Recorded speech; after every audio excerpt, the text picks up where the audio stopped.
I think it's sort of it's overstating the case. A lot of people sort of glibly will say that, oh, well, it was 150 years ago and everybody was like that back then.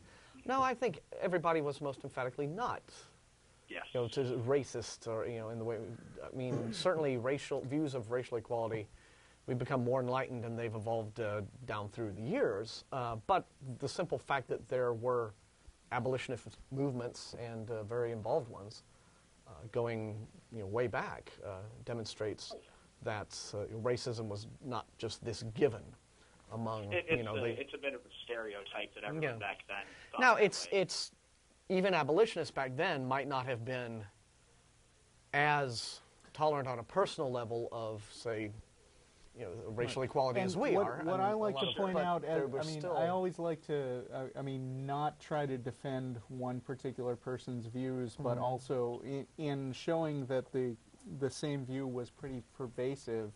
I usually like to bring up a counterexample from the other side to demonstrate that it was across the board. Like, for instance, when I was in that email exchange with Chuck Colson a year ago, you remember, he brought up the fact that, he claimed that Christians were the people who were mostly behind the abolition of slavery.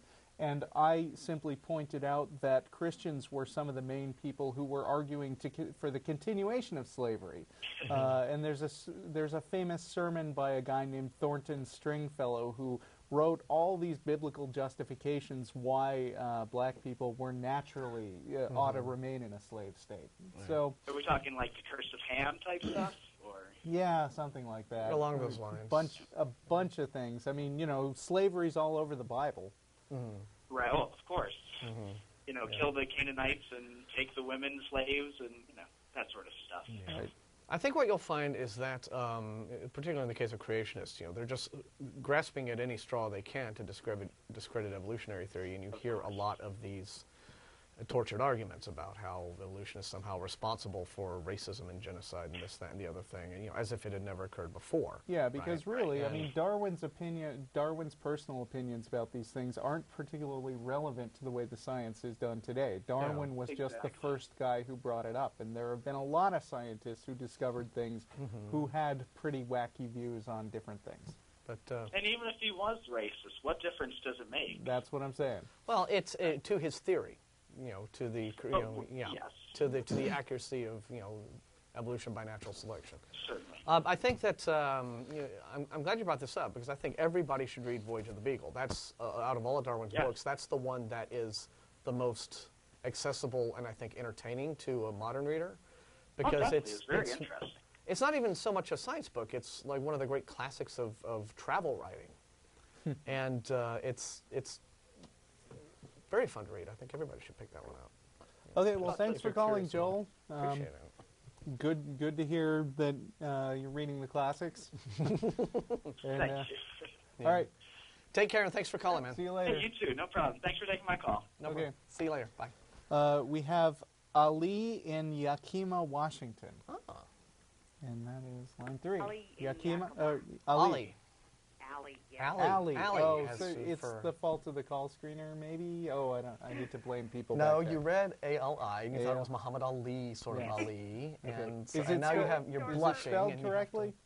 It's short for Allison. I just right. always Okay. go by Allie. Hey, Allie. How are you doing? Hi, guys. I have a question. Do either of you have a background in theology at all? Nope.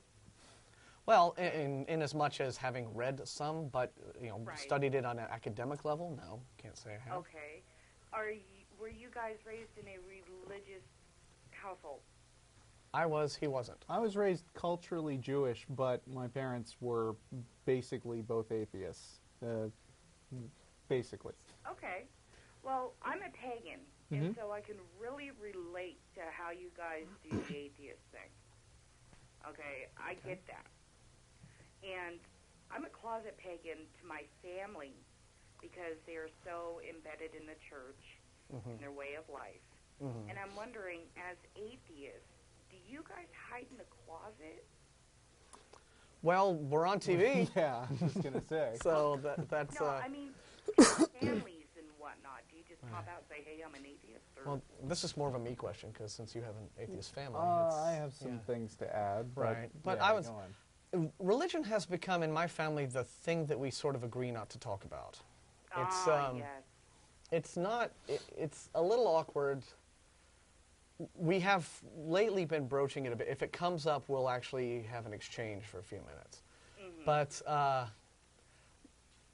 the fact that we have to do that has only really added to my resentment in many ways of the Christian faith, because one of the things that it's done, my mother takes the whole thing very, very seriously, right down to the doctrine of hell.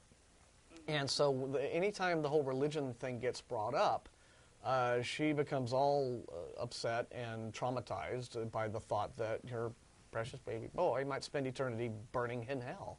And, I mean, it genuinely upsets her.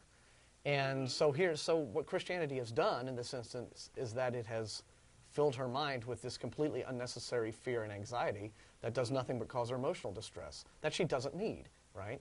Right. And so I have just a bit of added contempt for Christianity just for that little detail. But it's me sort of being considerate of them in a sense, because they're family, so I give them a consideration that I don't necessarily give people who call this show or email us. But I think it's also because I'm aware that simply having been in... They're Episcopal. They're not really fundamentalist in that regard. I mean, they don't reject, for example, Darwinism, but they have very conservative attitudes about gays, for example. So they have some ideas of theirs have been informed by the church, but they're not what you think of when you think of like the Pat Robertson type of funding. Right. But having said that, they are still, I think, even though they're in their 70s, they're just not equipped or haven't had the experience of defending their beliefs to someone who is, a hard skeptic and unbeliever who is willing to ask tough questions and sort of hold their, feet to the fire on it. So, and being that it's my mom and dad, we get along great. We have a wonderful little familial bond, and I see no reason to let religion come in and sort of foul that up. So, right. I understand that because I still go to church with my family to put in FaceTime. Right.